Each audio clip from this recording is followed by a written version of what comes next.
Hello, everybody, and welcome to Misty Mountain Legends. I am your dungeon master, Luke Kimbrough. I will be running all of my wonderful players through the events of today. And before we get going too far, did everything sound good? I double-checked everything, but I want to make sure that to you, the chat, everything sounds fine. Because I did a little bit of adjusting to something, so I want to make sure y'all can hear just fine. We'll wait for the chat to catch up because it's always like a 10-second delay.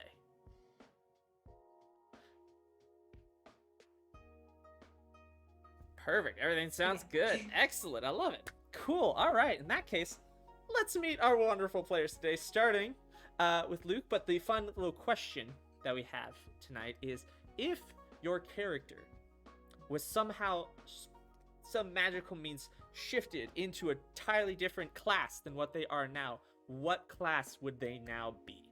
What new class would they be? So, Luke. I would like to go last today. Okay. In that case, let's shift it up. AJ. Pass it on to Deanna. Oh, no pressure. Okay. Rock, paper, scissors. We reversed. Okay. Yeah, we'll just go the opposite direction. So, AJ, you'll start us off tonight. Damn it. I'm so used to going last. Hi, I'm AJ. I play Dolf Fitzgerald, your cool bro druid. If I was to, no, I'm playing a cleric of the waterfowl domain, but if I were to switch into a different class, I believe Dolf would be a druid. Because, like, have you heard him? Have you seen him? Have you hung out with him? Have you been watching? Have you met his vibe? Have you met his vibe? He's a druid. It's true. Trapped in a cleric's body. Oliver. Hello, I'm Oliver. I'm currently playing Storm, who is our wild magic sorcerer. If she was a different class, she would be a blood hunter, because edgelord like that. As a reminder, and a heads up for anybody who is tuning in for the first time, we roll on a D10,000 wild surge table because I like suffering, apparently. So, because I'm not going to roll that many dice, whoever puts a number in the chat first, 1 through 10,000, that's the roll, and lovely Luke, our DM, will tell us what happens or not, because sometimes you don't get to know. I will put in the chat the numbers that have already been used. The memes are gone. I'm very sorry. We're backwards, so I normally throw it to AJ. So I guess Lyra. Yes. Anna. Hi, I'm Anna. I play Lyra, who is a Tiefling bard. But if she was not a bard, which honestly she's not the best bard, she would probably be a rogue, because I feel like the sneak, stab you in the back kind of person, like that's like the bad side of her personality. Like that's her flawed character, and I think that that's probably what she would be. Oh, nice. Is. Hi, I'm Deanna. I am the human that pilots who is our wood elf rogue. Little bit of a chaos gremlin, and if was not a rogue, I think it's pretty clear that she would be a ranger, just based on how she exists in this world. So I think that really checks out for her.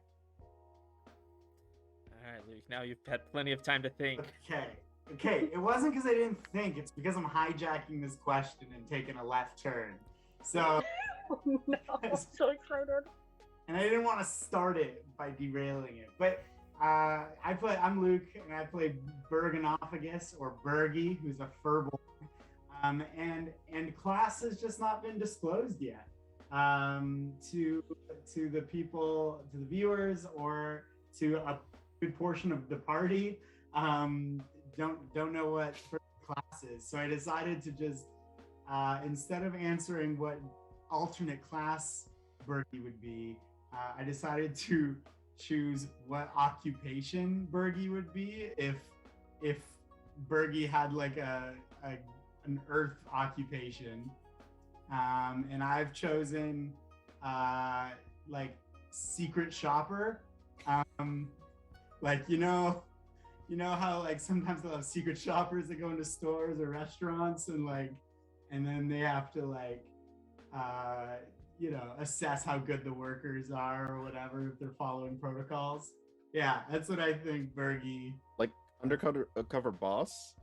What was that? Yeah, like undercover boss, except like not the boss, just It's like amazing. who pretends to be a customer. Oh, I love that so much. So good. My mind is blown. So, I mean, unless they introduced the undercover shopper class into the D&D system. I'm pretty sure that was in Acquisitions and whatever it's Acquisitions Incorporated, yeah. Yeah, it was probably in I there. think it was a background, not a class, though. Mm. Oh, really? Okay. I'm not I have familiar. no idea. Oh, gosh. Wonderful. Well, welcome everyone in the chat. So glad y'all are here to join us tonight. It's gonna be real fun. It's gonna be well, you're just gonna have to wait and see, I guess. But enough dwaddling. Let's go ahead and get right into it and let us put on our fantasy hats. Shit, I didn't bring one tonight. Oh no. Oh, that's beautiful. Dice tray. I love it. So good. Everyone's got beautiful hats. So, last we left off, what happened last time? A lot of things happened, but mostly only to Storm. Storm, you woke up in some sort of prison cell sort of thing. You have no idea where that cell is. It's somewhere. And you had previously cut off your connection to Lord Quackers, so you were no longer connected to the rest of your party. And on that note, the rest of the party has no idea where Storm is, has no idea that Storm is in danger. So they went off and they collected their rewards for bringing back all the stolen goods from the first arc of this campaign, and also bringing the books to Jobriath. And so acquired all the magical gear and weapons and whatnot. It was a great time, and then they decided to go shopping for hats while Storm attempted to escape and failed because of a ladder. Bested by those damn rungs. Oh, man. Honestly, so tragic. That was the saddest thing that I ever heard. Just... A centaur's one true nemesis. Oh, I didn't think ladders would be my downfall. Yeah. Well, anyways, that is, hello, Guacamole. You're totally alright. Just recapping, so you haven't gotten too far. But that is where we left off. Storm, you had been knocked back unconscious, and by some masked individuals who had captured you previously, and the rest of you were just leaving the hat shop. So, we're going to go ahead and begin where we left off, but with Storm. Once again, you are tied up in that, a different cell since you previously blasted the door off the other one. And the rest of the party is walking back to the temple with some brand new hats. Sans Lyra. Lyra is not with the rest of the party. Lyra is actually back at the temple, but we'll get to that. Storm. You wake up with a variety of aches and pains as you feel your hands and feet tied up once more. Your body feels like every bone, muscle, tendon, and organ have shifted in such weird ways. You feel very uncomfortable. And you previously had dark vision, yes? Yeah. You No. don't. No. No? No. No? Okay, good. Yeah, I couldn't remember. But yeah, so it's all very dark. And as you look around in the darkness of this small cell, you hear voices getting kind of just around you outside the door, same situation. And there's a moment as those voices get closer and closer. You recognize one of them from one of the people you fought with the masks on, another one you don't recognize. It sounds much more calm, relaxed, friendly. And suddenly the cell door, there's a click, and it opens. Standing in the doorway is the individual you saw that had the one different mask from the rest. Sort of a closed mouth with the four sort of fangs sticking straight out, and a much broader forehead. And the other individual's not wearing a mask, but is instead wearing a very elegant suit that's tailored perfectly to their form. They are tall, thin, and really attractive. They wear a cloak over top that shines with a bright white. Despite being in such a dark place, his eyes are a piercing mix of yellow and orange to red, with his hair that shines with the brightest color of red. He looks at you with a raised eyebrow before turning and giving a questioning look to the masked person. And the masked person says, I don't know what to say. She was a Centaur when we picked her up. And then, got a bit smaller, I guess. And then after she tried to escape and we knocked her out again, just kind of happened. And with those words, do you kind of look down at your form?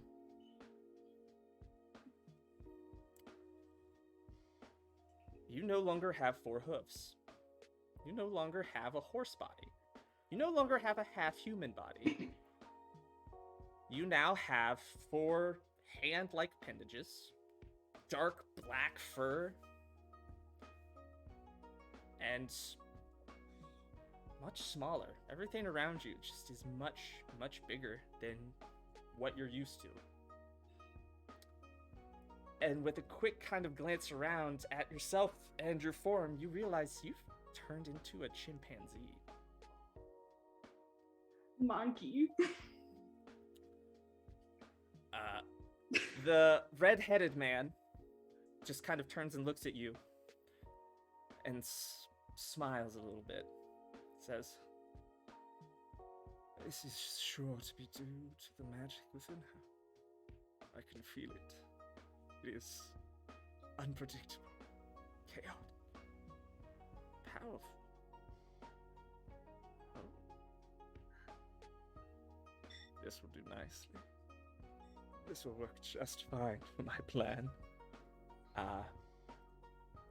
And he then kind of crouches low to you. He says, "Now, would you like to leave a message for your friends? I'm sorry to say that poor Tyler did not get such a luxury that I am now allowing you.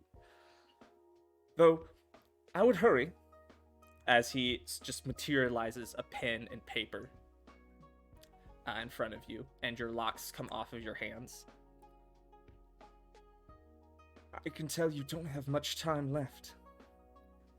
At least, not with your own sentience. I'm getting fucking voided, guys. And he says all of this with just a cruel grin. Okay, question. Is it similar to last time where I essentially got a long rest and have like spell slots and like health left? Essentially, or am I just like up with 1 HP and like everything's gone? You feel as though you're physically much weaker. The magic within you, you feel what control you've had to be able to cast spells before, just isn't there. And as you kind of try to focus on it, you start to kind of lose pieces of memory and knowledge that you have of how to fight, how to do anything that you normally would do with your given sentience. So, and the red-headed man says, "I advise not trying to attack. doing so would cause you to lose your only chance to say goodbye. And so do you choose to start writing? Yeah, she'll start writing. All right. So you write.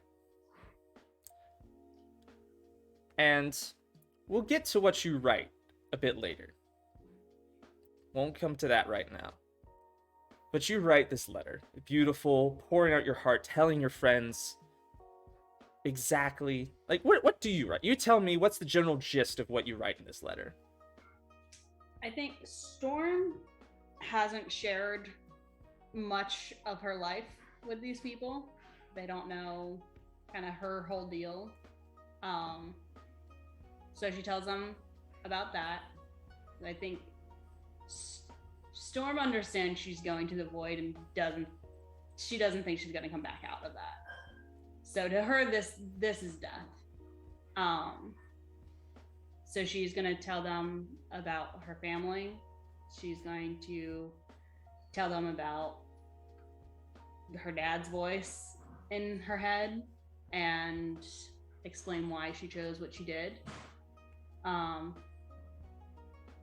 then most importantly, she's going to actually be vulnerable with them and tell them how much they mean to her and how much she has cherished the time they've had together because it filled a void for her, which ironically, yeah, that's what Storm writes. I assume you try to tell them where you are at, what happened. Like I'll explain kind of what happened from the moment I left the temple on, but I think that's definitely more like here's what's happened to me. Figure it out on your own, I guess. No, perfect. So you write the final words on a sheet of paper, and this red-headed man holds out his hand for you to give him the paper. It says, I promise I'll deliver it to your friends. They will read your final words.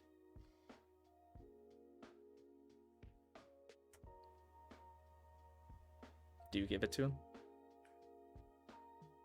All of my spells I have right now are just fighting, and that I don't think she'd fight him on this. So yeah, or can I minor illusion the letter to kind of cover up the this is what happened part, so it just looks like a sappy I'll miss you, I love you forever kind of letter? Sure. Cool. I'll do that because I don't want him to think that I was clever. All right. So you do that, and then do you hand it to him? Yeah. All right. So he takes it. Says, I promise to deliver this to your friends. Then he takes it and kind of opens it. Says, sweet. Though this part can just go away, and you just feel the magic just totally vanish. The illusion, just gone.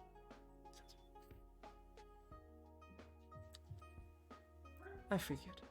And he rolls it back up and just kind of tucks it into his inner jacket pocket. Now, I'm afraid it is time.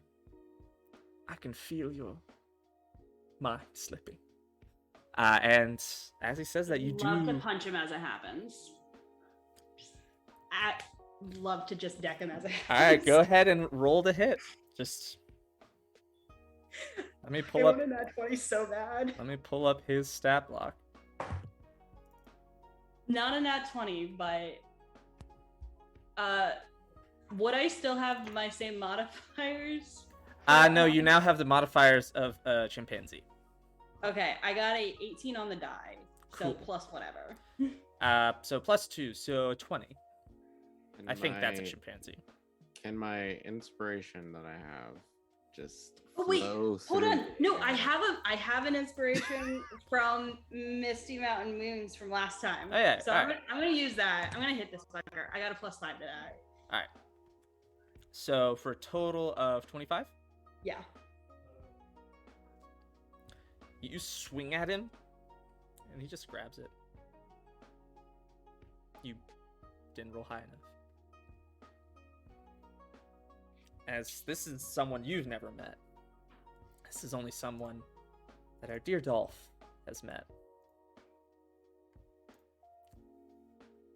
And Storm, you feel as you swing that last punch and he just grabs it with ease. You feel the world start to go a bit fuzzy. You hear him, this red-headed man, say, "Don't worry, I'll take excellent care of you." As you feel your sentience slip away. And with a flash of darkness, you, Storm, are just gone. And instead, you, chimpanzee, monkey, just see a very kind and very calm man stand in front of you who smiles and conjures up a banana. And you just really think he's the best for giving you a banana. And you want to follow him. God, that's sickening. And now, we find the rest of the party back at the temple. God, does anyone else have a hankering for some chicken right now? Like, Yeah. I know, just like a weird craving. I know, right? Yeah. Oliver, you can go ahead and get your backup character. Yeah, don't worry. I've closed out of her character sheet, my dude. Oh, good. Yeah, I just wanted to make sure that was clear. No. Must have been I'll all that go ahead and shot. add the appropriate token and roll 20 as well. Perfect. Well, All right. Now, why did you tell us? You're like, oh, Storm, don't worry, Storm's not gonna die this episode. he said die. Nah, not dead. Yeah. Not dead, just monkey. Just- Just monkey. Oh, I caught that as Monkey. soon as he said she's not gonna die. I was like, Not Yeah, April I was- Fools anymore, Luke. Yeah, some I other was- bullshit's gonna happen. I was like, oh, she's going into the void. And then I was like, oh no, she's not a sentient monkey that can cast magic. She's just monkey. It's just monkey. Oh no. I told y'all I was excited for tonight. No death, just monkey. Oh. Is Tyler gonna get a monkey friend, or is the monkey gonna be the chicken god's pet now? I think I'm No, pet now. We'll find out, Can we- won't we? Tyler, I think you're in the fucking void pet still by now. yourself, bro. Can you So- imagine just being in a void for days and days and days and days, like completely alone, and then suddenly a monkey is in there with you? I think at that point you think you've just finally broken. Like Would you don't be think that happy monkey's about it? I real. think you would, but also concerned. Oh. Well. So sadly, chat, that means the 10,000 wild magic table is no longer in effect. So sadly, that Jamie won't be does a ask thing. a good question though. Mm-hmm. Jamie in the chat said, "Does the monkey still have the pending wild surge effects?" Monkey doesn't have enough intelligence to understand anything. So 42 goes away. Well, like any previous effects just stay in effect. Oh, oof. Yeah. Okay. Oh no. Oh, no. Oh no. Oh no. What are the other effects? Spicy. We'll never know. Also, if you could send me your new character's name so I can quickly make a new overlay. yeah. I'll message you. Is Ambrose still? Ambrose is still outside the temple waiting for the return of Storm. Hell yeah. Hell yeah. I get to play Ambrose real sad boy soon. Ambrose is not my backup character. But you can absolutely take over Ambrose in the meantime, because it might be a hot minute before your new character comes in. Yes. So, we find the rest of the party back at the temple. Lyra, you've returned from the sort of mission that Lord Quacker sent you on. And the rest of the party has bought you a hat. Now, what kind of hat did y'all buy for Lyra? I think we weren't sure what it was called. It's like one of those like British like half hats that's like pinned into your hair with like the little mesh that goes Yeah, across it's like the rest of little head. it's like the yeah, the little top hats with like the little veil on it. It has like a bow. What color? I'm gonna Lyra's say purple, I think. yeah, purple. It's a purple. It's a purple hat with the like a there's like a little like a silver ribbon on it. Yeah. And the mesh is like a glitter, like almost it's like it glitters purple, but it looks silver. Yeah. Will it fit between her horns? Oh yes. Okay. It will fit between your horns. Like it's a little tiny hat that goes between your horns, and then a little mesh veil that goes over your eyes. Yeah, I'm currently Googling. But also, I have this sword for you if you want it. So, I was carrying it, but you can have it because they said it was for you. So here you go. So I take the hat and I'm like, thanks. Ooh, sword. Yeah. Yeah. I didn't buy this Also- for you though. They just gave it to me. True. We also bought a hat for Storm. What kind and of I hat also did you have buy a for Storm? shield for Storm, wherever Storm is. Storm So has a fancy ass shield she's never gonna get. it seems really nice. So I'm sure that she'll really appreciate it. Like a little top hat. Like with like silver like damask kind of patterns and like dark like navy blue like little satin stripe with like a bow and yeah. Very. I didn't fancy. get a hat because my head's too big for hats, and also I was in my I was being Rick Coolsley, so hats weren't staying on Rick Coolsley's heads; they were just hovering up above. So because I'm so much taller than Rick, so I don't have a hat. Okay. I'm Okay. sorry. Okay, cool. You okay. Gobbo does come walking up, and he gives you a big hug, Lyra, as it's like, it's good to see you, Miss Lyra, ma'am. We didn't see you all day, and that wasn't great. But I'm glad you're back. Oh, thanks, Cabo. Did you get a hat? I did. And he whips out like very quickly a little hat. What kind of hat did y'all buy for Gobbo? Y'all mentioned it last time, and I totally forgot. It was like I think AJ described it as like a little Oh, the newsy cap. Newsy Yeah. cap. Perfect. Mm. Yeah, so he just like takes that out and like puts it on his head and just kind of adjusts it just right. Looks rather dashing. Very cute in his little newsy cap. And he Brings kind us of like such joy.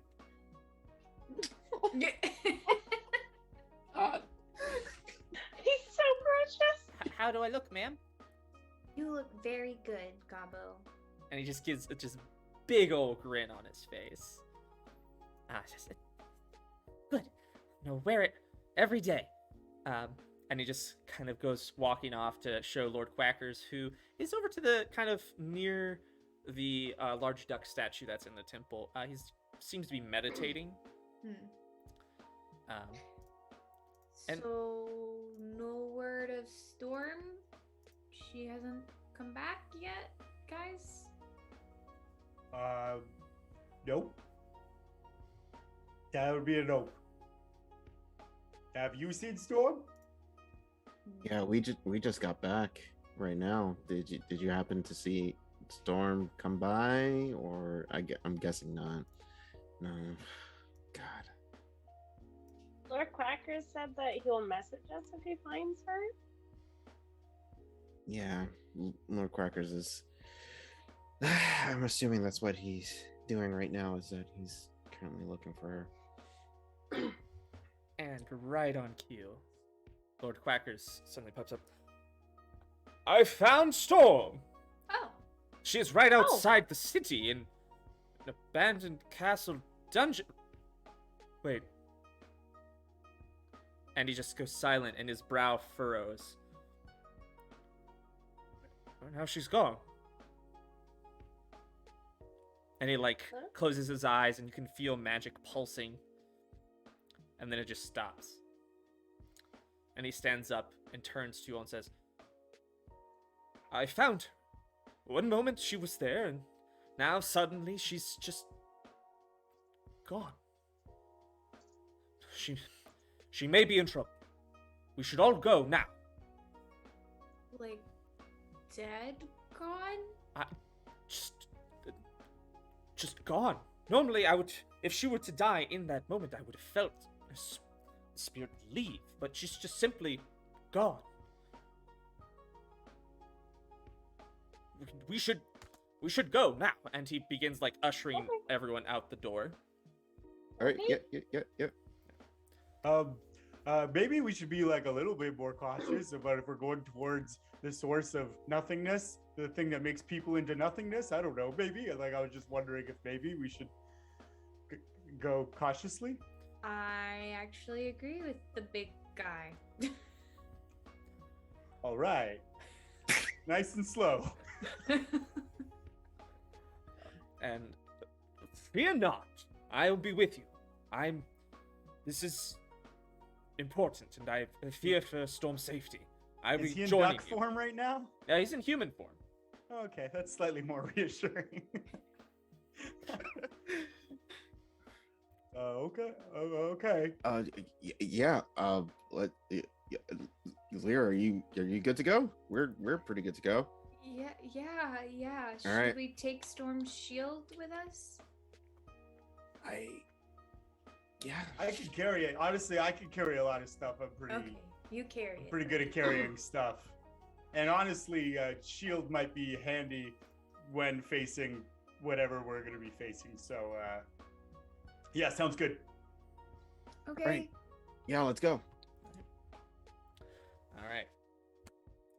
So we're going to do a quick jump cut because Lord Quackers knows exactly where it is, as he had located Storm previously. You all get there very quickly, as though some magical force was helping expedite your travels.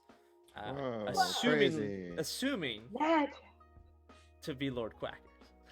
Do we feel it? What does it feel like? It feels like everything around you has slowed down, and everything got really blurry. Like you're walking through soup, but you're not slowed down. That was the opposite of slow. This is the opposite of slow. Did we bring This is Gobbo quite- with us, or did we leave him at the temple? No, he's with you. Is Ambrose with you? Ambrose. Oh yes, Ambrose. So I feel like he would have gone Yeah, if we walked because out of the front whole door. "I live to protect you" Storm vibe. yes, Yeah. no, so you will now take over Ambrose. Previously, I was, but now you are, for all intents and purposes, Ambrose. So Cool. yes, so as you all were leaving the temple, Lord Quackers had turned to Ambrose and said, "I know you're new here, but I believe Storm means a great deal to you. I'll die for Storm. Excellent. She is in danger. Come with us." Sword drawn. Perfect. So you all get there. The whole force of the Temple of Lord Quackers, the temple to the Lord Fowl, all forces there. Foul squad. You all show up outside of a very, very broken down castle where there's not even walls up anymore. They're just in one section of the mountain that it's kind of embedded in. There is just kind of some openings that kind of lead down. They seem to be dug out, but not chiseled away with doors or stone walls that are just, they're natural stone that's just been chiseled out. What's the creepiness vibe on this place? I'll go ahead and let's just kind of show y'all. Roll 20 is now we have it here. A map. Oh, There's boy. 3 entrances, and this is about as far into them as you can see. Creepiness vibe, real high creepy vibe. Do we see anyone Any living things outside here?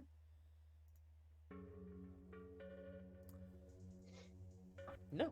Well, I mean, you can go ahead and give me some sort of check, investigation check, if you're looking specifically for alive things. Sure. That's gonna be a 12. 12? Nah, you can't tell anything. Okay, well, this place looks empty, so maybe let's get out of here. All right. Lord Crackers, what's going on? Where's Storm? You said this is where she'd be. He just kind of looks into the darkness, Oh, it's the darkness. and he just walks in. No, I'm gonna follow. Yep, walk right after him. The Oh, vines and things covering the entrances to this area have kind of overgrown a little bit, kind of hiding it. And as Lord Quackers walks in, the vines burn away, just wither at his approach. And you can smell the lingering scent of burnt torches as you enter the cave. But all is dark. There's no light whatsoever emanating from within.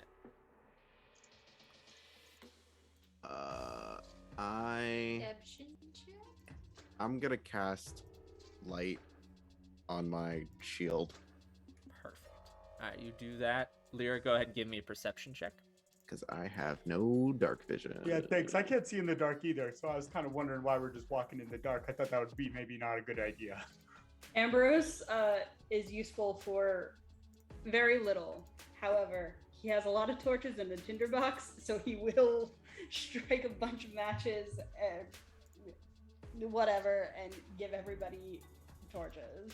19 Um, perception. Ooh. Perfect. Is also going to cast Pass Without a Trace on us. All right, so you're all trying to enter stealthily. Yes. All right, I need stealth checks from I everyone. am, at least. From everyone who's trying to be stealthy, go ahead and give me stealth checks. Yeah, I would. That's a plus 10 with Pass Without a Trace, by the way. Cool. Oh, That's oh, the cool. only plus I get. That helps. Wait, Yeah. we all get plus 10? Yeah. Is it 10 Yeah, each plus your creature I normal choose. modifier? Yes. Yeah, on top of your normal modifier. Mm. That's. I got On a. top of my normal modifier? Mhm. Yeah. Oh, dang. Pass Without a Trace is clutch. Mhm. I have a 30. I got a 21. I got a dirty 20. 22. 35. Oh, All right. Cool.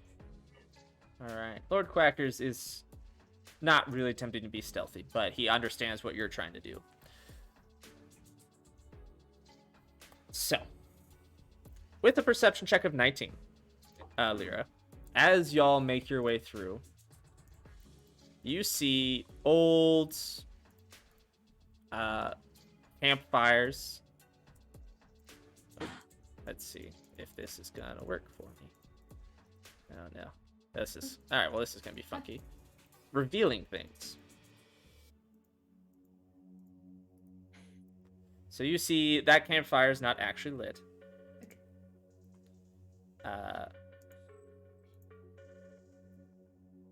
But you see all the paths lead down to one area, and you can see with that perception check that there's been some activity here.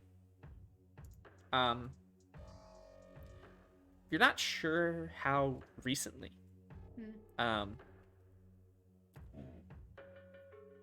But there's definitely been people here recently enough, at least within the past few days. Okay. And I don't hear anything? Just sound of your own foot. Well, you don't even hear your own footsteps. Everything's Okay, quiet. It's pass without...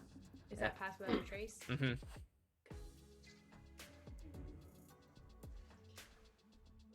So that's what you do. Do y'all keep moving deeper into the cavern? Yeah, I'm just following Lord Quackers because he knows where he's going. All right. Ambrose has one thought: protect Storm. That's all that goes on in his brain. one. Burgy's deeply uncomfortable, but doesn't want to be alone in the dark, so he's going to keep going. Perfect. Hold his hand. Love Burgy so much. All right. Thank you. You get to a point where there's a ledge with a ladder leading down. Oh, hey. Hmm. It's a good thing none of us. That's a problem with ladders, right? Yeah. Wait, I doesn't have Ambrose- a little bit of a problem with ladders, the hooves and all. Yeah. Oh yeah, never mind. Sorry. Ambrose, do you try and go down the ladder? How big's the jump? It's like I believe I said it's like a 6-7 foot jump. Oh, Ambrose will just gallop, like, horses that like jump the horse the fence. thing in competitions, things Yeah. that horses do. Do that kind of jump off the ledge. Not gonna fuck with a ladder. Okay. That's still quite a jump for a horse, so give me an acrobatics check. It's +1. 16. Okay, yeah, that's good enough. You make it down. Looking back, you think you might have some trouble getting out, but No thoughts. Only protect Storm. only protect Storm. He is an NPC. He doesn't have dark vision, does he? No. Yeah, so you, He Ambrose. has a torch though. That's well. Aside from your torch and Dolph's light, you can see just kind of around, and you all follow Ambrose. Lord Quackers moves quickly with Ambrose. Yeah. Yeah, but I used a ladder. Yeah. Mm-hmm. Makes Enjoy the sense. ladder with your feet. I am small. I am not making that jump. Hey, Oliver wasn't gonna embarrass himself by rolling shit versus a ladder again. Is helps guide Burgy down the ladder since he can't see anything. Well, Burgy can see with the light that Dolph's cast and the torch that Ambrose has. So, you all get down and you find just the remains of the prison that was once part of this castle that the above ground has since collapsed in. And this appears to be kind of just a dugout hideaway that looks to have been used by various thieves, bandits, and yeah, so what do y'all do? I guess split up and try to find people, I guess. What is Lord Quackers doing? Lord Quackers walks straight to a specific cell. Okay, I'm following I'm him. frantically looking around for dangers and threats. All right, give me a perception check. I think I also Ambrose said- is gonna look for her hooves, like hoof marks in the ground. Give I'm me an gonna- investigation check. I'm gonna go over here. 18 perception. Noted. Look over here to see what I can find over here. All right, noted. Can I send Cass to also sweep the place? All right. Sorry, repeat that. Is Sending Cass to sweep the place. Casper, the Gotcha. owl. yeah, yes. All right. So Burgy, with that perception check, you don't find any immediate dangers. You do see footprints on the ground, but you're not sure how recently these footprints were here. That'd be survival check if you wanted to figure that out. But Ambrose got a 19 on the hoof prints. perfect. So you do find hoof prints. They're scattered as if whoever caused them was moving around a lot and attempted to like burst out of one cell, not the cell that Lord Quackers is in, but the cell next to that one. Bursting out of there, running around, kind of going down into the area where Dolph's checking out, and then back up to that ladder where you can see attempts to get up the ladder before falling back down and turning to face someone.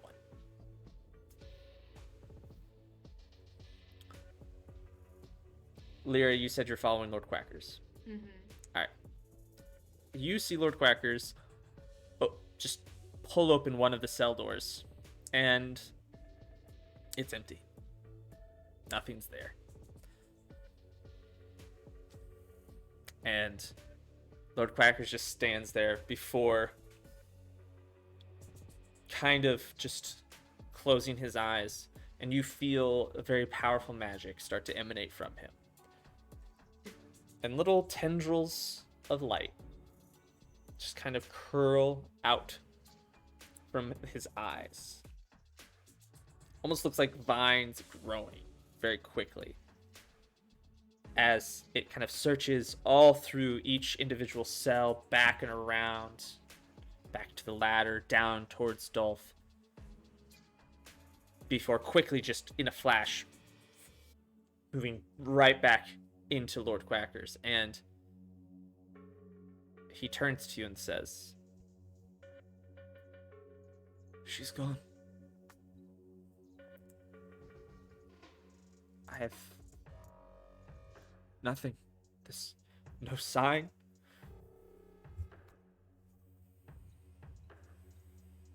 And he just kind of stops and closes his eyes and just focuses on breathing.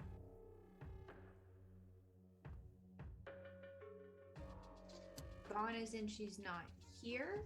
Like, Or maybe she- she's back at the temple. Maybe she came when we were gone. No. Her essence, who she is just... It went away right here. And he points to the cell where you and Lyra... Where you, Lyra, are standing. Okay. Maybe we should step away from that cell then, is what I'm thinking. Maybe. Is what I'm thinking. Her essence? Her very being, just... It was here, and then it's now just... gone. Is it like when Tyler was gone? He closes his eyes again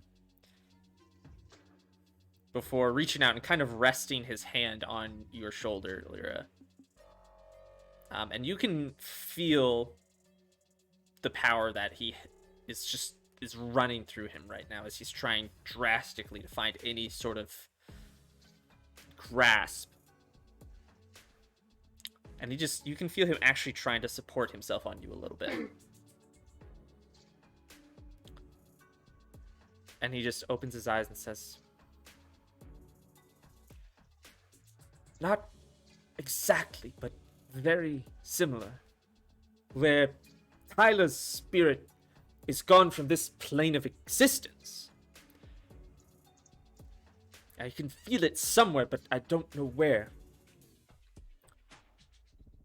Storms is just gone."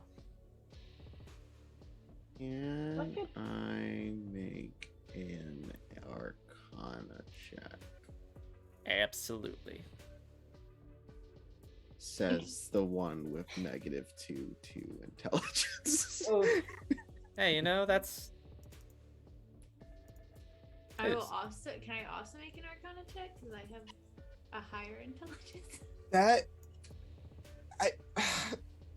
negative modifiers make natural 20s feel so weird.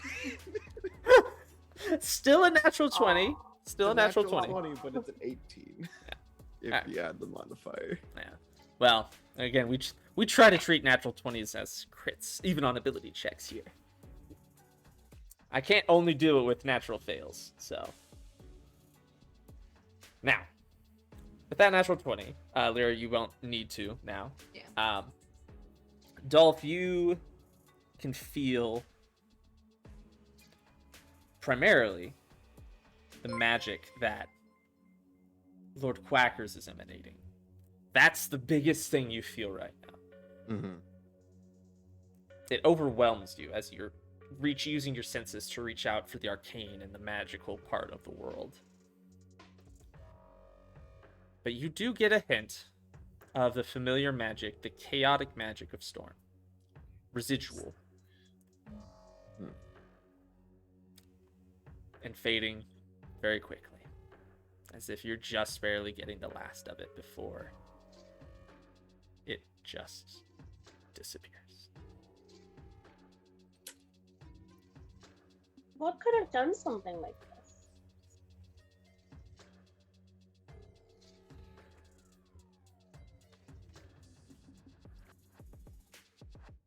I would like to start walking back towards the ladder. You see Ambrose kneeling next to the ladder, having a full breakdown. The person he was brought into existence to protect is vanished. And there's a ladder in his way to leave. So he's real upset for really conflicting amount of reasons.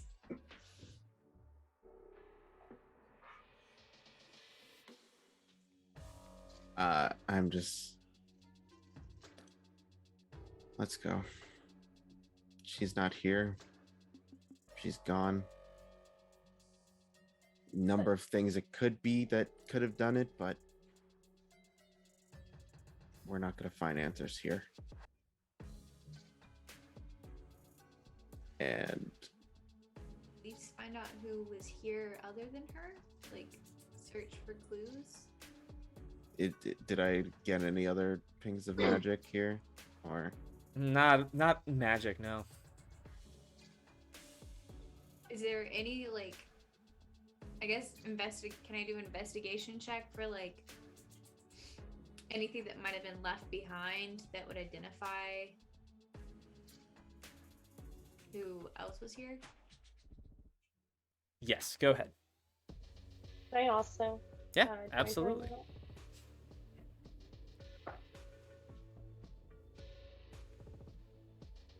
15. 15. All right. Dirty 20. 30. All right. So the 15, you can find footprints. Clearly, whatever did this was originally humanoid. Originally? Well, was whoever originally did this was humanoid. Huh. But aside from that, whoever did it, you feel like is really good at cleaning up behind themselves, and is with that dirty 20. You find the same, and you find just like this weird piece. It looks like it's made from this very thin material that you're not sure exactly what kind of material it is. Kind of like clay, but lighter. And it forms into just like this small little point. Almost looks like a claw. But it's just like half of it. Like it's the length of the tip of my pinky. So very small. And doesn't really tell you much. I bring it to Lord Crackers.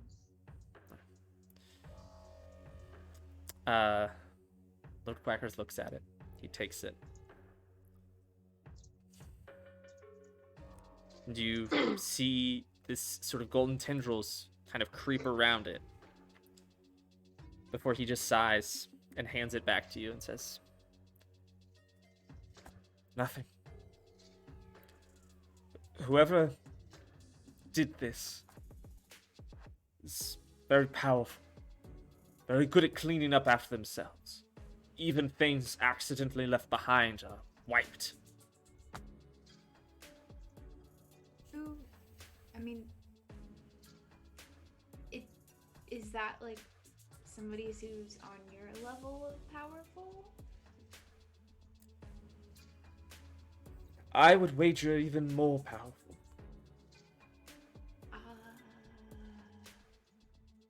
Whoever did this, they're a foe not to be taken lightly.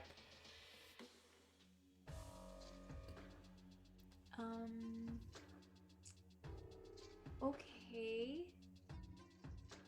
Yeah, I'm really thinking that maybe we should get out of here. on account of, you said we don't have to be afraid because we're with you, and then you're like, this thing's more powerful than you. So I'm just thinking, I thought you were like the most powerful. Ambrose in the background sobbing. I thought Storm was the most powerful.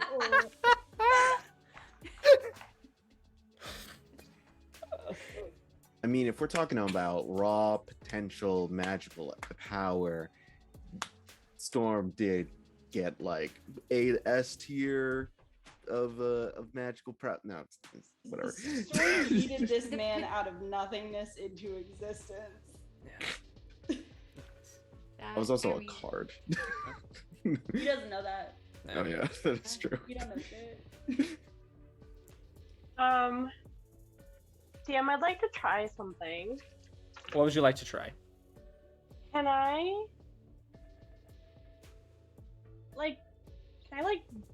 roll an intelligence check or something to see if I connect the dots about all of the little clues we've been getting? Like what happened to Dolf and what Lord Quacker said about...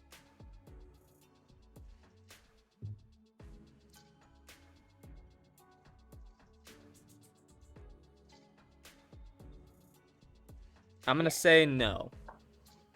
Okay. You can roll, but you're not gonna. You can. What it's gonna happen with that is you can roll. I'll say you can go ahead and roll. You're not gonna connect the dots as far as what you, the player, know. Yeah, But you no, I might don't get a expect bit that, closer, yeah. so that maybe in the future, if more things happen, you might be able to continue. Basically, you'll be like so many successes, you'll be able to put the dots together. But just one outright roll will not give you all the information you need. Yeah. Okay. Just straight intelligence or just Straight roll? intelligence. Okay.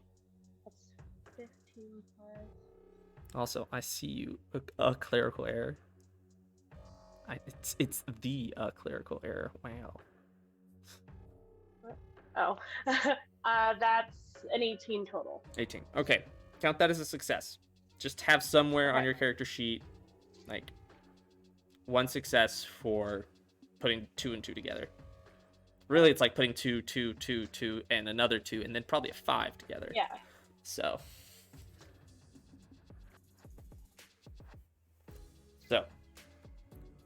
with all that, Lord Quackers slowly begins making his way out of the cave.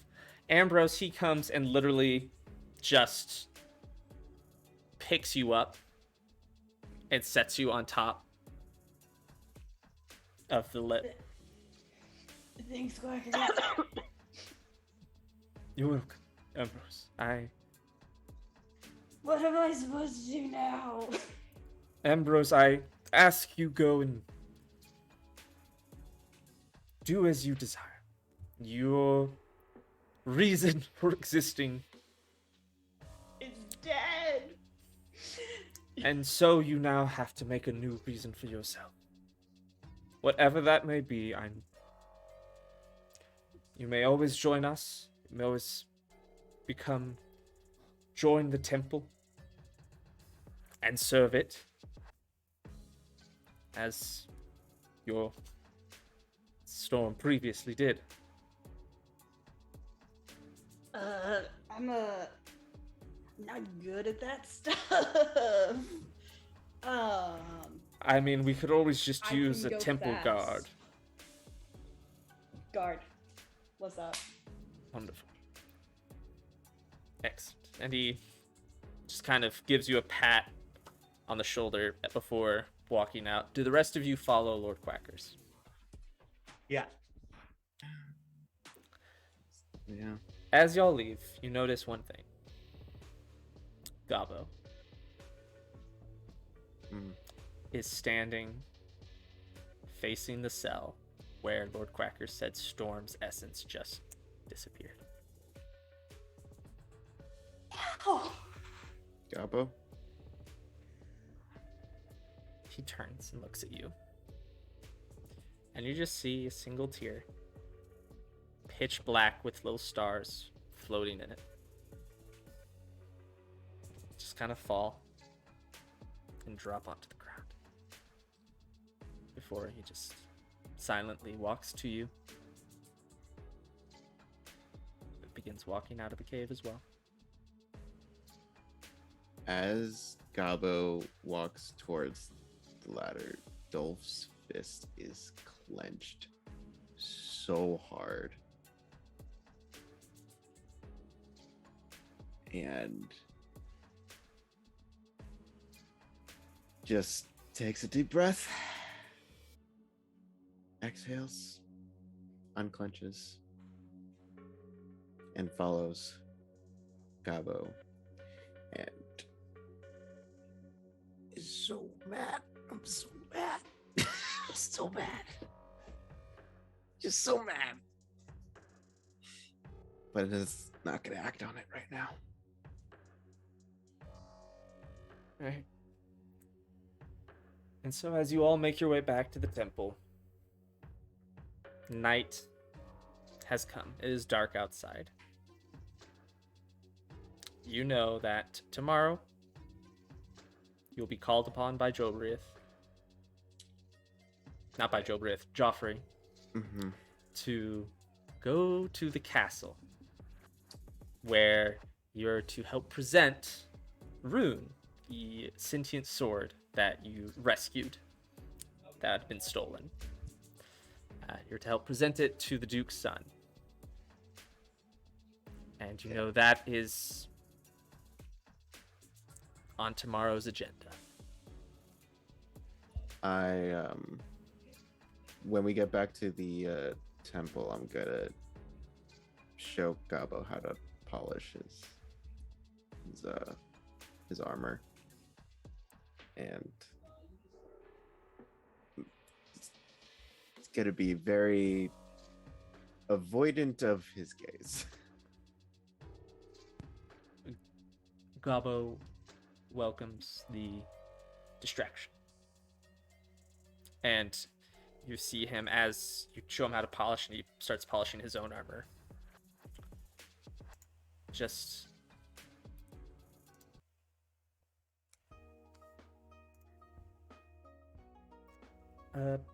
kind of a very obvious sadness crossing his face. And he occasionally kind of fiddles with the charred ends of his mother's scarf that is wrapped around his sword hilt. As throwback to you first met Gabo, and Storm burnt everything he owned with an Thank God, unintentional almost fireball. fucking killed him. Ambrose doesn't understand the sentiment that's happening right now. But he's gonna go in and I think Ambrose saw more interaction between Storm and Dolf than anybody in the time that he exists. So he's gonna approach Dolf with it and say, should we go through Storm's room? There might be something that could help.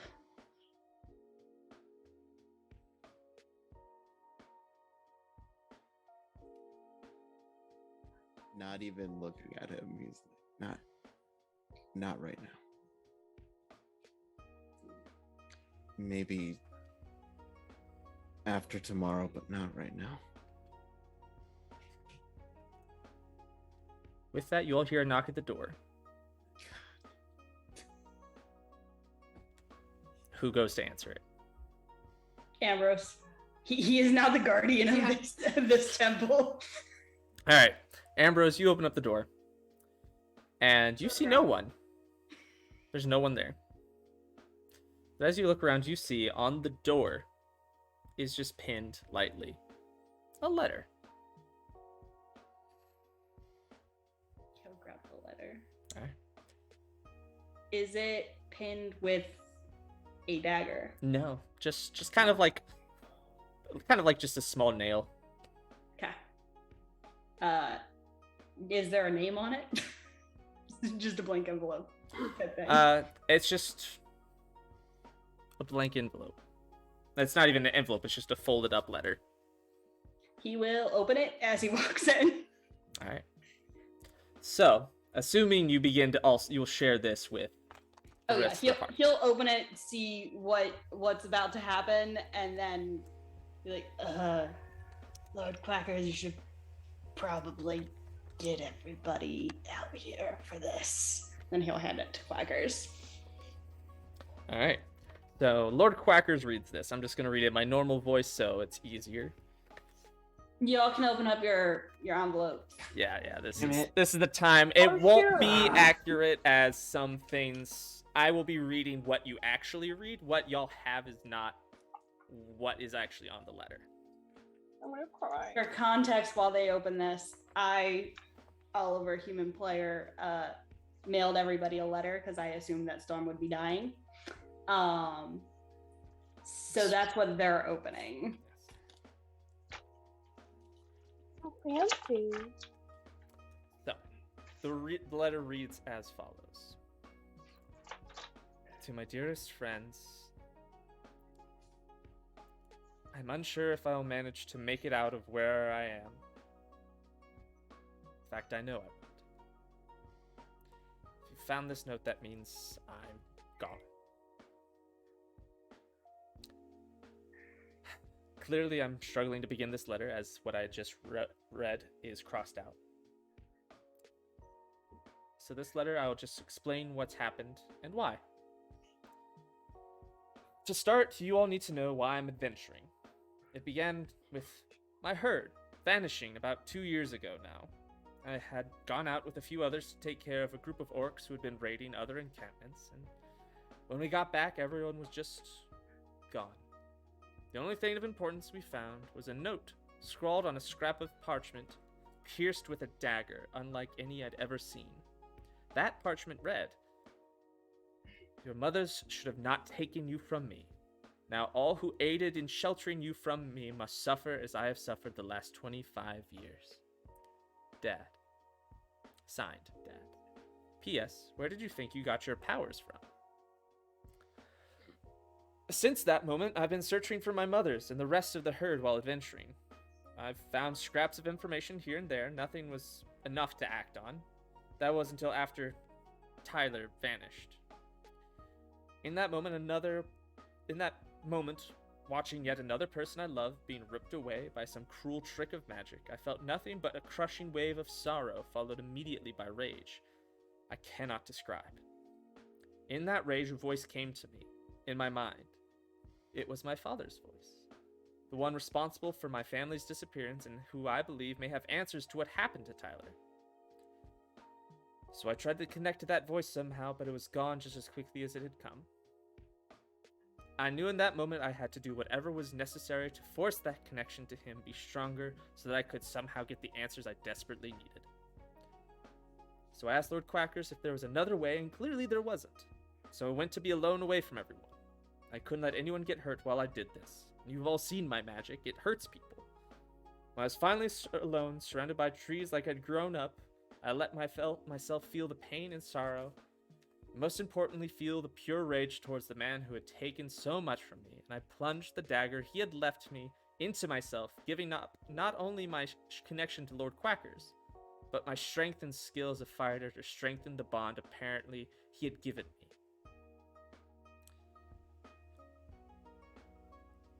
And I felt the connection.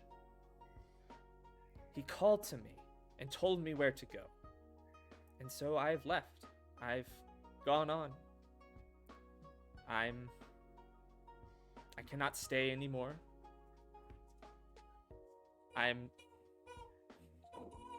Pardon the dramatic interruption of Lady Pinto Bean.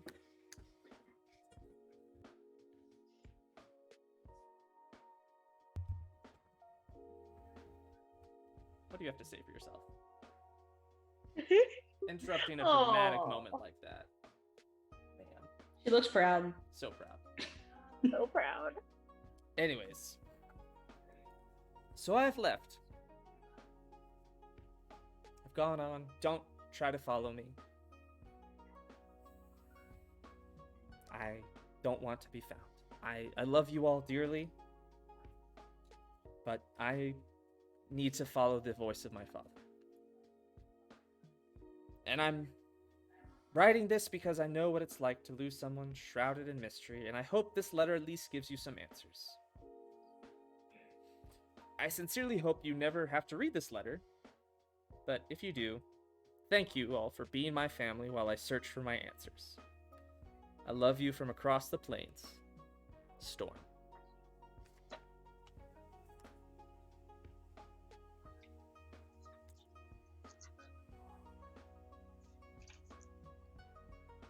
And with that, we're going to go ahead and take a break. 10-minute break where we will rejoin. Fucking do it! All the fun things. I hope you all enjoyed that fun little thing. Thank you for sending that to me, Oliver. Obviously, you know what's changed. Well, so do they, because Yeah. they have the original. Yes. With that, we'll be right back.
And we have returned.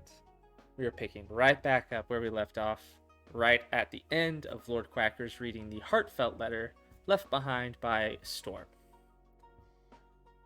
So the rest of you, what is your reaction?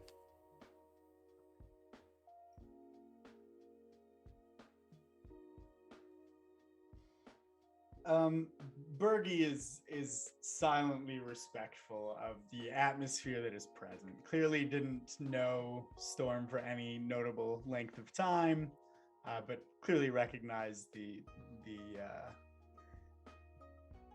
importance of the relationships that were present with these other people, and so Burgy is pretty keeping to himself and just kind of ready and willing to help with anything that appears to be needing helped with. Perfect. Lyra. Lyra raises her hand. Lord Quackers, if this letter implies that Storm is still here, like that she went in search of her father, right? Like, I know we just took a 10-minute break, but that is what the letter said, right? Yeah. Yes. Yes, that's. I am, as some might say, picking up what you're putting down, Lyra. Yeah. Would you be able to sense her even if she was on a different plane? I would be able to sense, yes, that her soul is still here, but. So, if she did go in search of her father, like this letter says, she very quickly was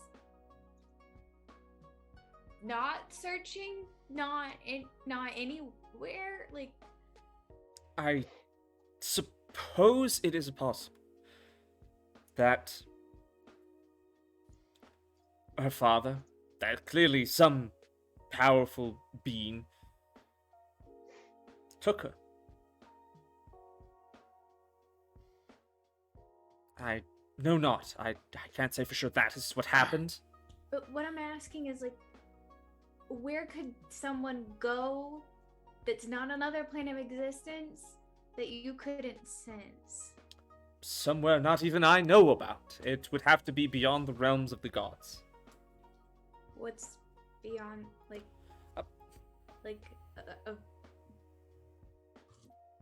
do we know? No, I as a god, if there's anything beyond me, I don't know about it. Do we as players, or do we as characters know of the void's existence? You know of the general idea, not like of the actual place. Like the idea of the void, the endless nothing. Sure, like the idea of that, like, is very prevalent, like around, like in folklore and whatnot, all throughout the world. Mm-hmm. But the actual place, not like no one really knows, because no one's been there and come back. You know.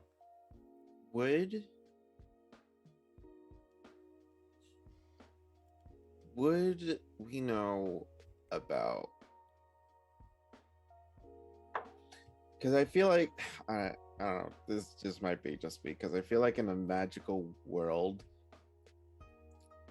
things of magical feats like the genocide of a whole herd would be news that kind of goes around.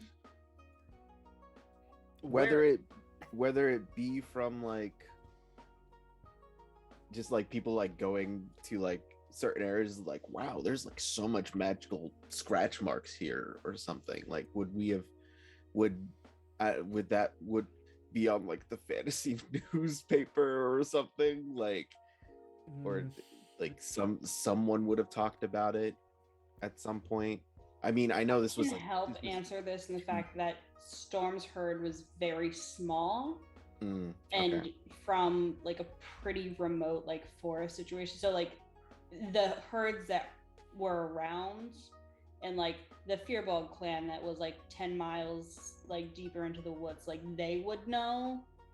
But I can't imagine that It would, yeah. it's 30 okay. people, maybe Yeah. 40 that suddenly vanished. Okay. And Luke, I see you. You are a bit too far north. Understood. Yeah.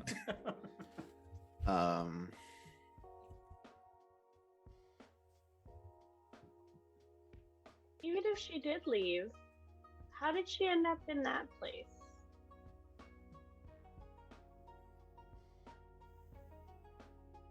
Yeah, she didn't say any. Well, we don't know when the letter was written or how it was delivered to us. May I?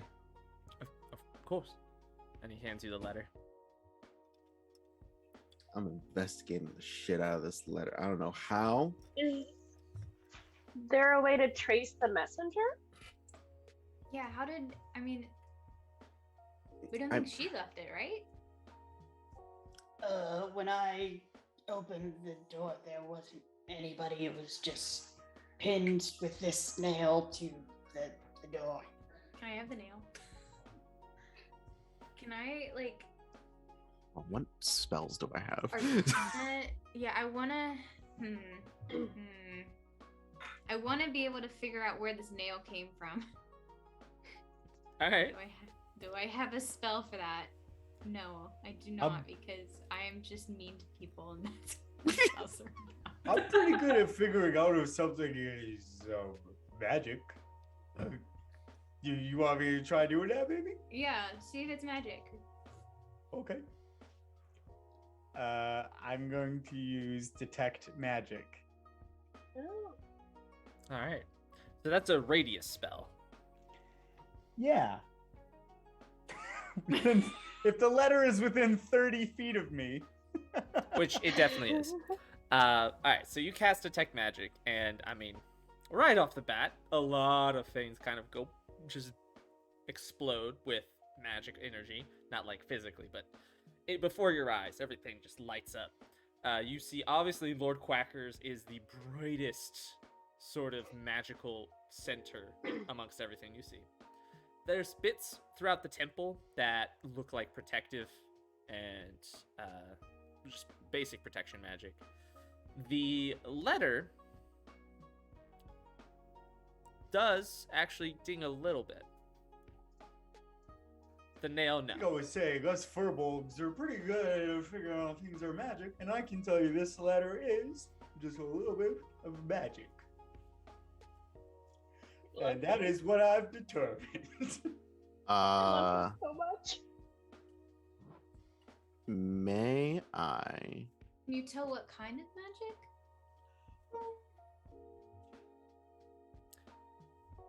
Yes, Dispel Magic does tell you. It's not dispelled. Oh no, yeah. Detect. It's like the school. Yes. And learn at School of Magic. Conjuration. Yeah, can I dispel magic at 5th level on this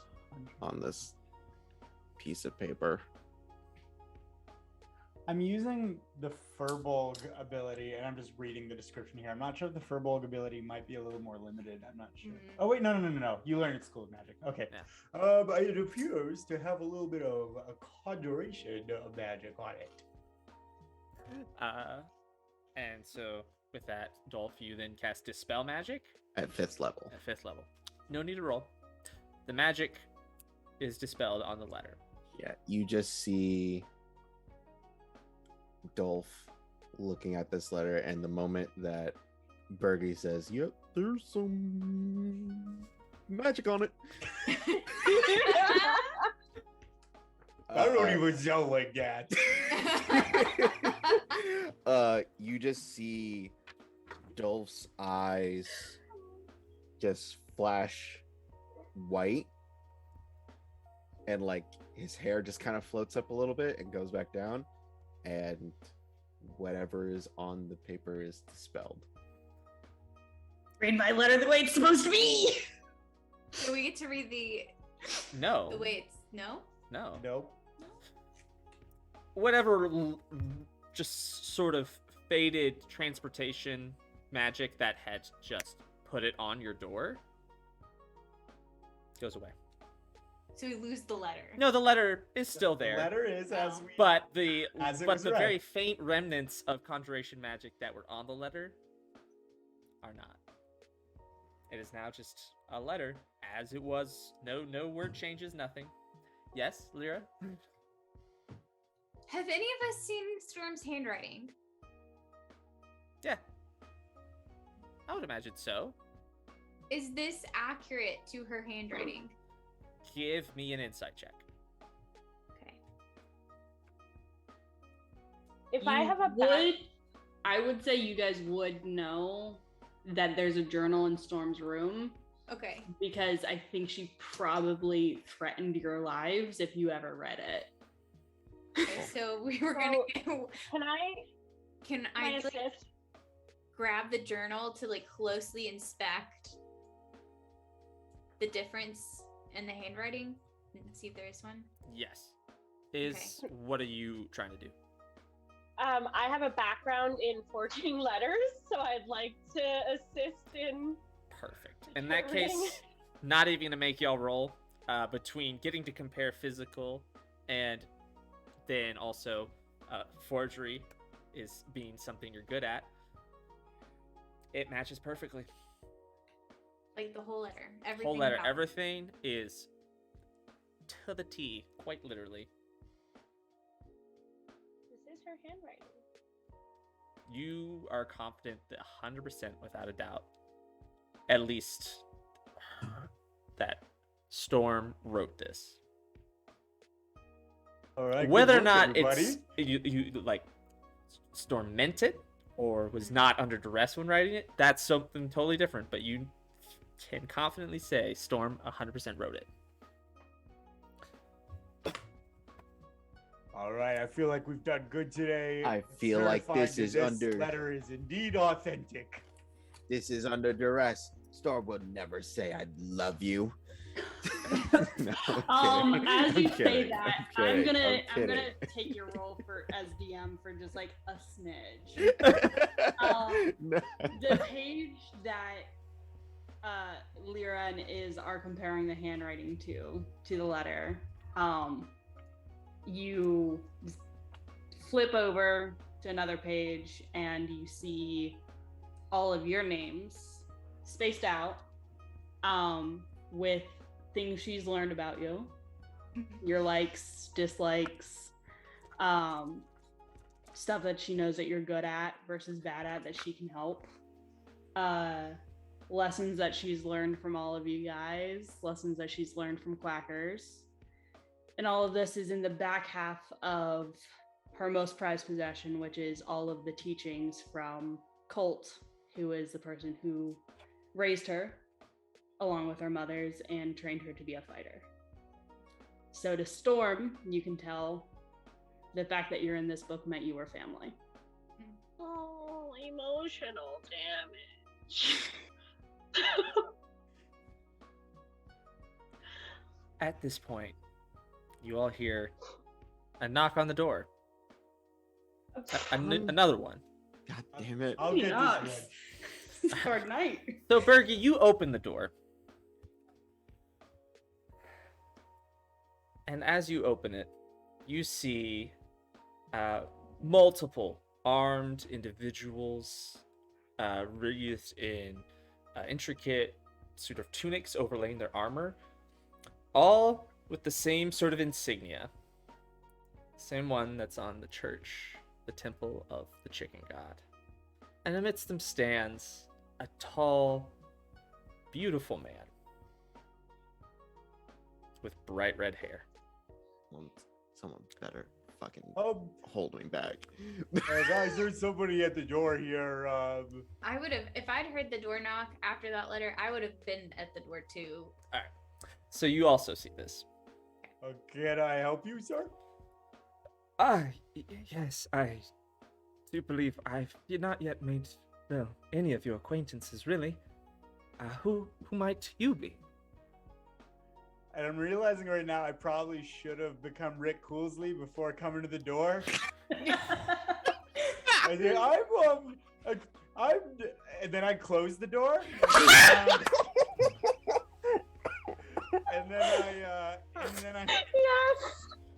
And then I do the thing with my pants, and then I transform into Rick Coolsley, and I open the door again. Wait, before he opens the door, I polymorph into Tyler.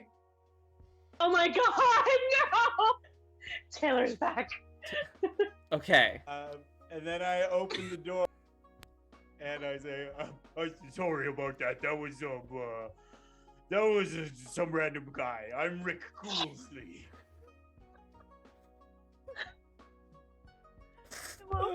So good. Such a great character. And I come, I'm Tyler Trueshot. Would you like some bread? Uncanny. Tyler, you're back. I don't think Lyra would have any bread on her, but she's looking around for Gestures the nearest to your bread. pants. There's some bread Effort for on a pants nearby bread. altar. Loves them in her pants. So, Curate, I'll follow Curate, or the chicken god, looks at you. Specifically, you, Lyra, now polymorph Tyler. Uh-huh. Now I know for a fact that you're not who you say you are because I came to give my just sort of be a bit of a sorrowful individual with you, as I know for a fact that I was informed that Tyler Trueshot perished. Some of my folk went to the blacksmith I'm right shop. here. I'm not dead. I'm right here.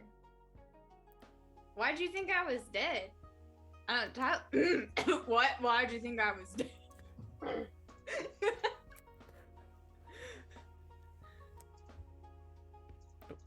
Well, for one, I was told by my some of my servants who I trust, and they were told in confidence.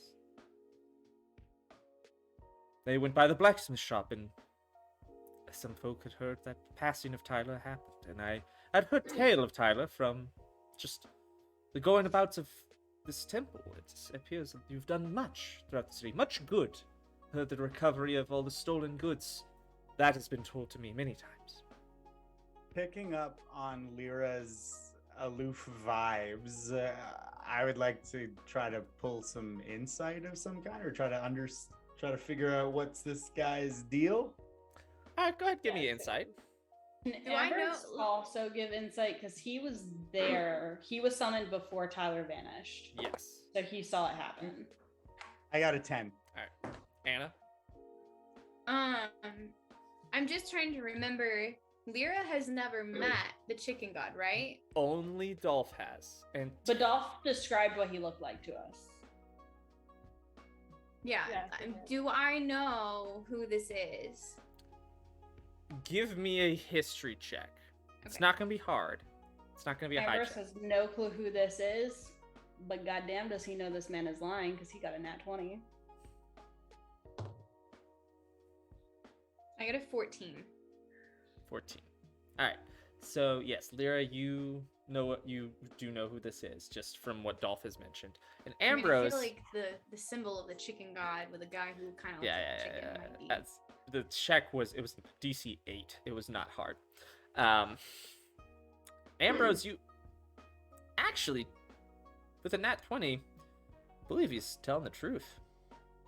That's how he heard about it. That he did hear from his servants that Tyler Trueshot perished. Oh, Can I you tell if know, he I'm, believes that? Hmm? Can I tell if he believes that? Like, is he lying by omission? His guards, yes, told him Tyler died. But So that's not that's how he first- true. But If you want to know that much, you would need to have an additional insight check, because the initial one was just kind of base. all right, So, Burgy, you get the idea that, yeah, not a nat 20. What's he at though? This guy seems legit, like he's coming by to pay respects, and at the loss of. That's very nice of you for coming over here. You know, I'm a guy who gets stories get around because I'm Tyler Trushot, and people like to talk about me because I'm a man about town and the woods, and You're closely met about town. I got a 17 on the second insight. Okay. With that, Ambrose, just not sure. It could go either way. You don't know which one's the right one. Ambrose is gonna whisper that to Dolph. Be like, hey, I can't tell if his guards definitely told him Tyler's dead. I don't know if he knows that he's not. Yeah. But Dolph, what are you doing?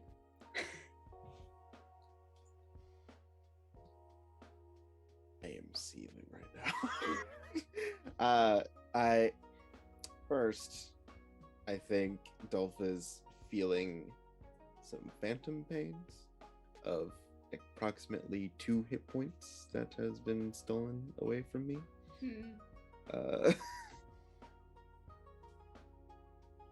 And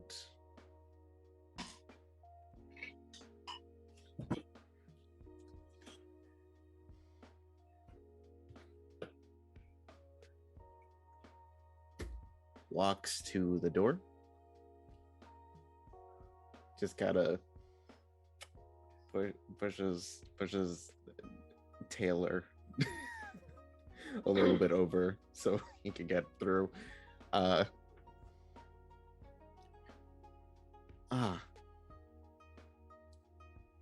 chicken god. Thank you so much for coming by. You took so much time out of your busy schedule to come and grace us with your presence and give us your condolences, but I'm afraid we are closing up for the night. It is quite late, and we are still preparing for a great event tomorrow, as you probably know, and it would be a disservice of us to the Duke to be late or seem tired of any late. So it would, if you would excuse us, we thank you for coming and for your condolences once again, but we should really get to bed and just have a wonderful night. He says, "Oh, of course, yes. I do have a very busy schedule, but I felt this was needed, and yes, I will certainly be there. As I've heard, you will be presenting his lordship's son with a very powerful item, as my understanding. Joffrey does good work. Yes, of course. I will let you all sleep. Again, my condolences for." Ambrose is gonna shut the door mid goodbye. Don't. He picked up on Dolph's vibes. He was like, oh.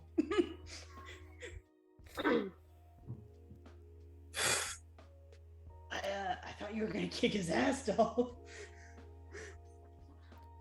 No.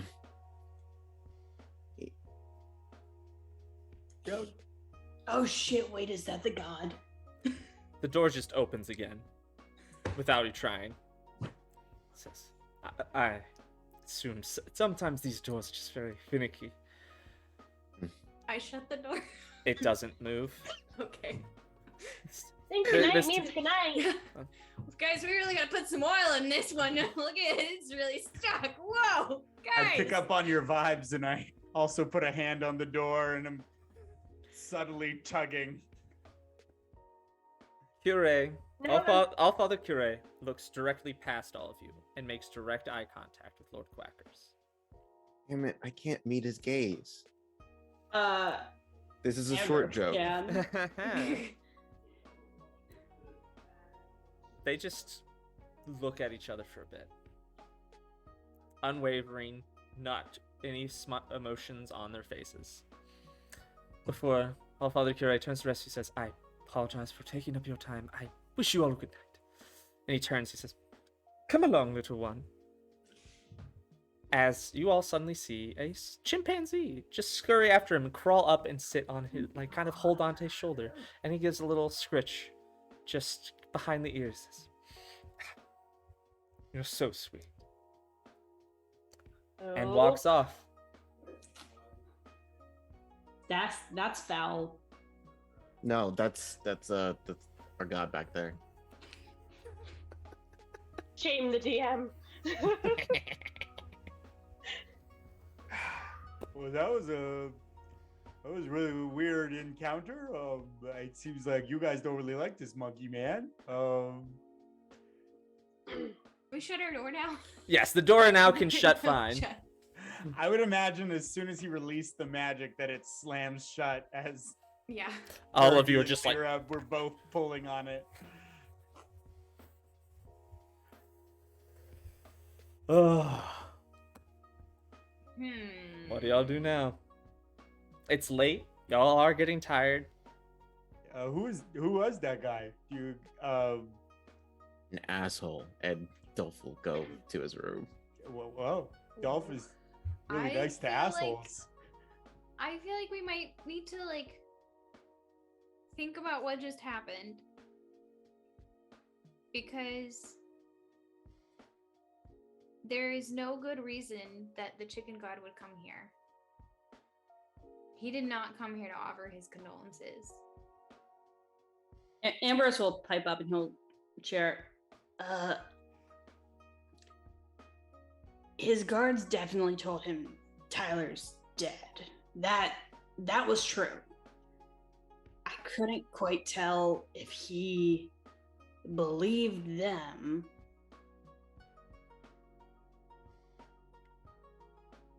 or if he knows. He has a +0, like he's dumb as rocks. He's just, I can't. He wasn't lying about the guards saying Tyler's dead, but I don't know if he knows that Tyler's not dead. If that helps. And then Ambrose is gonna go sleep in Storm's room. He's gonna cry into the pillow. I think Iz has been kind of sitting with Babo and processing this with him. And she just goes, why does a chicken need a monkey? Yeah, I don't know why anyone needs a monkey, really. I mean, it's bizarre. Yeah. That was a strange encounter. Is that you guys, you know this person, right? Do they usually have a monkey? I mean, Dolph is the only one who's ever met him. Dolph is not here anymore. No. But he never mentioned a monkey.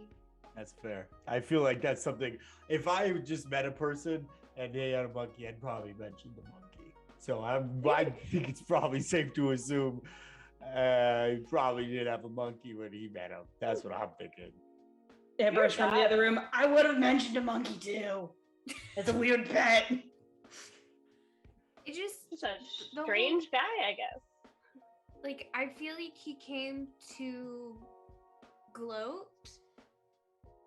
And why would he have a reason to gloat unless he did something? I got no idea of what's going on here. What's going on with Lord Quackers since? He hasn't moved. He's still staring at the door. Okay, he's okay, I'm like, you good? You okay? Yes, I need some time. And he just walks away. Okay, well, bye, Dad. Thanks for the moral support. Really feel supported right now.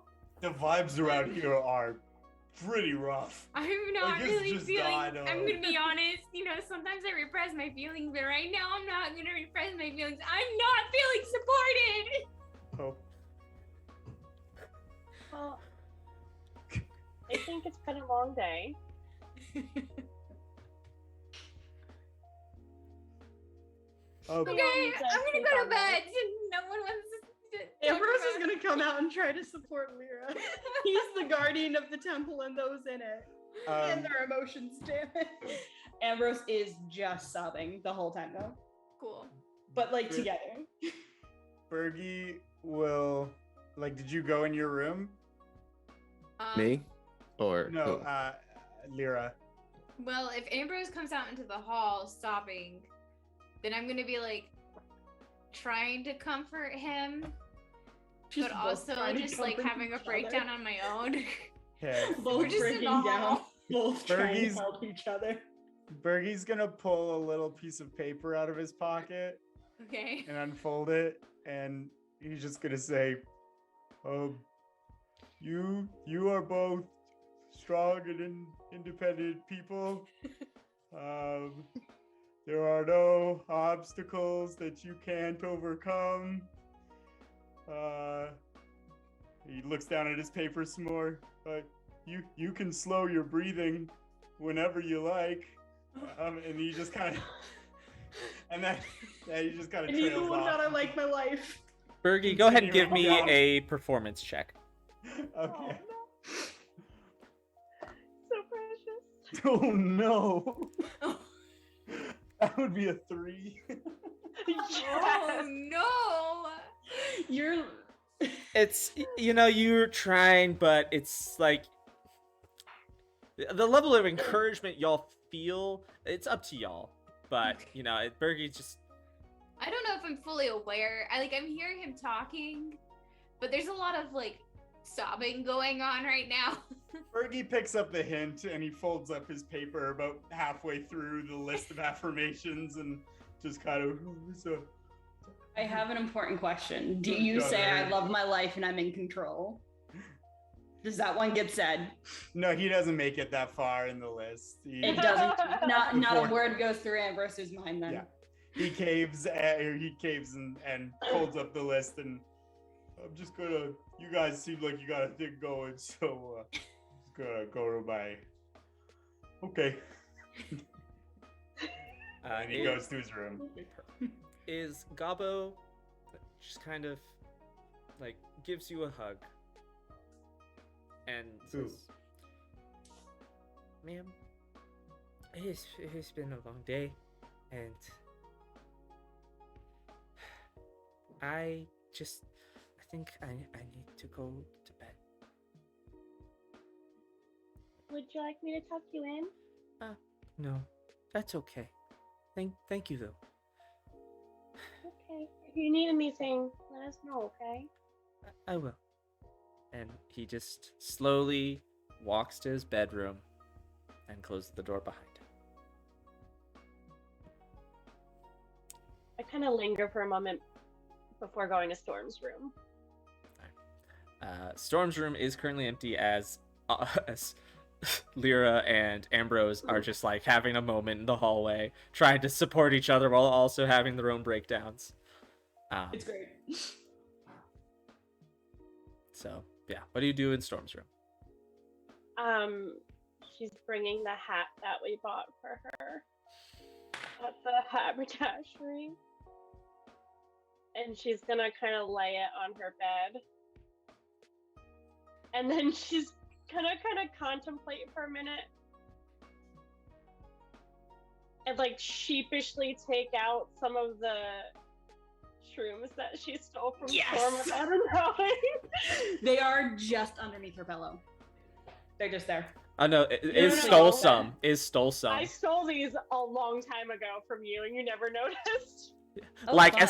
yeah. There is a pound of magic mushrooms underneath her pillow though, Does Ambrose because that find didn't get those? sold in the town because we didn't She's have not, time. she's not looking through your room. She's just kind of like putting your hat on the bed, and then like maybe tucking a little bit underneath, just as like a little like, hopefully she'll be back soon and need these. And I then really she'll do leave. need to know if Ambrose finds the mushrooms when he goes to bed.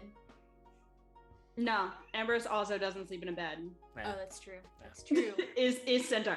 I imagine Ambrose is probably curiously respectful. So like he won't open drawers or like move stuff, but anything that's like just there, he'll be like, what's that? So like he like finds like that magic stick that Storm got in like the first cave with the bugbears and like a couple swords, like just stuff that she didn't carry all the time with her. The only things that were like important in her room is the journal because RP reasons, and then there's a potion of invisibility like on the bedside stand, and then a bunch of magic mushrooms. With that, you all, Ambrose and Lyra, I imagine y'all slowly calm down before heading off to bed. Is there anything else you all do before turning in for the night? I do my affirmations again, and I go to bed. Wonderful. Well, you all go to sleep to wake up, get ready to present Rune, the sentient sword, to the Duke's son. We're going to go ahead and the camera's going to shift. It shifts to Gabbo's room. And Gabbo's room has shifted a bit. Something about it just seems weird. Like it's bigger than it should be, as it's meant for a small-sized creature. Inside of Gabbo's room is a large, dark-furred elk with black furs that shine with little stars embedded amongst it, with antlers to match the same, and fangs coming out of the teeth. Curled up with a small goblin child just nestled onto its side, as tears, the same design as the fur, pitch black with stars floating in them, just pour from Gabbo's eyes. And that's where we're going to end this session.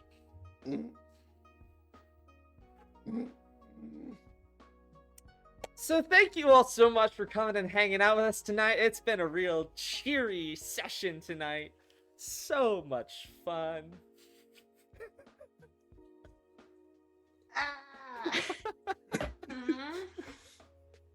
We're having fun. We're having fun, guys. So much You're fun. saying the word fun, and I don't think you know what it means. Despite the faces that we all have, we have fun here at Misty Mountain Legends. We have fun here. Don't let anyone ever tell you otherwise. There's no trauma at No all. trauma. Never. No No, trauma. no. I would No, no, never no. do that to The you. trauma makes it spicy. Just spicy emotions. What can I say? It's just so we don't run out of things to talk to our therapist about. Exactly. Precisely. Exactly. No, I was running out of things. But...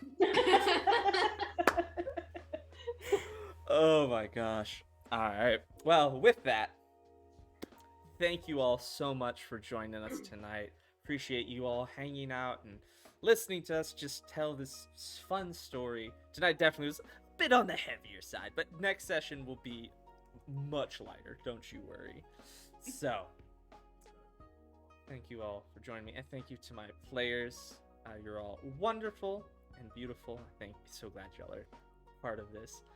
Thank you to Arcane Anthems, who provides the music you hear during our waiting screen and will be right quack screen.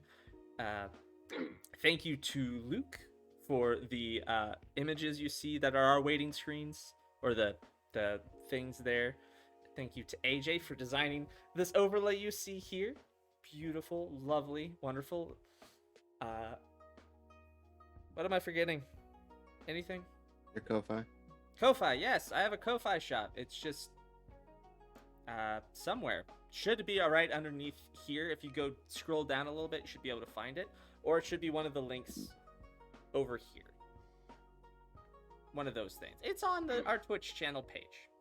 So it's on one of those places. Yes. Also, if you would like more of this more regularly, we have a podcast. Also called Misty Mountain Legends. If you would like to listen to that, it comes out every Thursday with one new episode. We're on episode 11?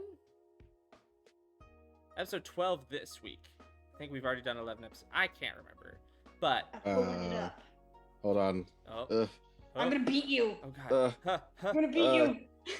Your 12 was just released. Alright, yes. So 12 was this past Thursday, 13's this coming Thursday. You got beat. So, with that, now, any sort of business things, as I know, AJ, you've got some stuff. Anyone else have any other things they would like to share? My socials will be in the chat. I Mine don't too. do anything, but I have a cool cat. My socials will also be in the chat. I'm at Luke Aaronholtz on all the things. That's I me. guess we'll see you next in May. Oh gosh, May, yeah.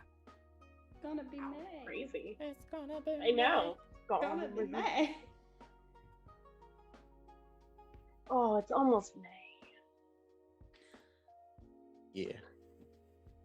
Shall I? Yeah, do it. Go Oh, right ahead. okay. Hi, I'm AJ, also known as Husha Kid. I'm a video editor, transcriber, streamer, voice actor, and producer. You can find me on the 3Ts of social media, Twitch, Twitter, and TikTok as Husha_Kid.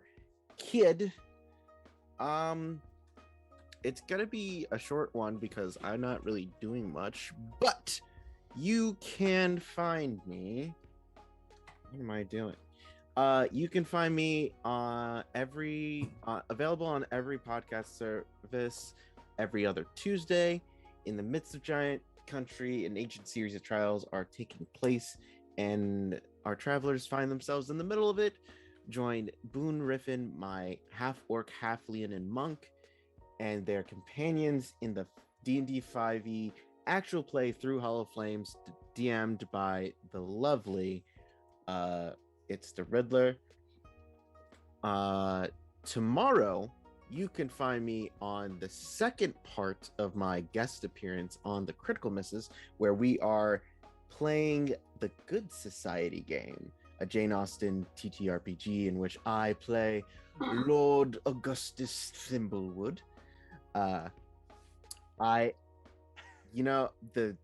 original plan was to try and kiss everyone, but that is now not the plan, or I'm gonna kiss most of them.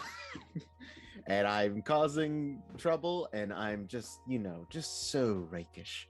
It's very Bridgerton style.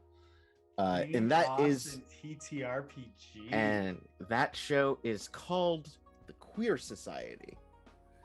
What else am I doing? I don't really think I'm really doing anything else. All the other things that I'm doing are pending. They have not been announced yet. I need to get writing. Hire me to video edit your stuff because I do trailers for some stuff. You said doo-doo. Do I do. We're chill. Yeah. If we would like, we could raid over to the Critical Misses. Yeah, I saw that they're live. I follow them, so we'll head over there. Yeah, we can. I think it's like /raid. Yeah, it's If you backslash command. Before we hop off, next day for the stream will be once a calendar. Yeah, once calendar loads, it's gonna be May 3rd. May 3rd, 11 Oh my days God. before my birthday. 2 days after mine. We're Hey. May babies. Oh, Oh, yeah. I'm turning 30 this year. Turning 30. Sorry, you're still in your prime. DMCA.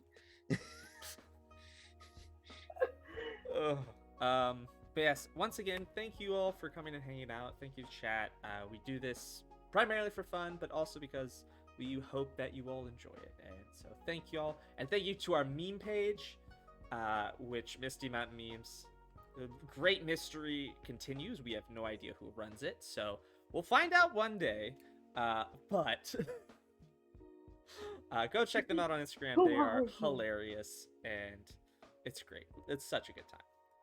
And with that, we're going to head on, and we're going to rate critical misses. If I can. It's just all critical misses. One word, right? Yep. Cool. With that, thank you all. I hope you have a fantastic day or night. Bye.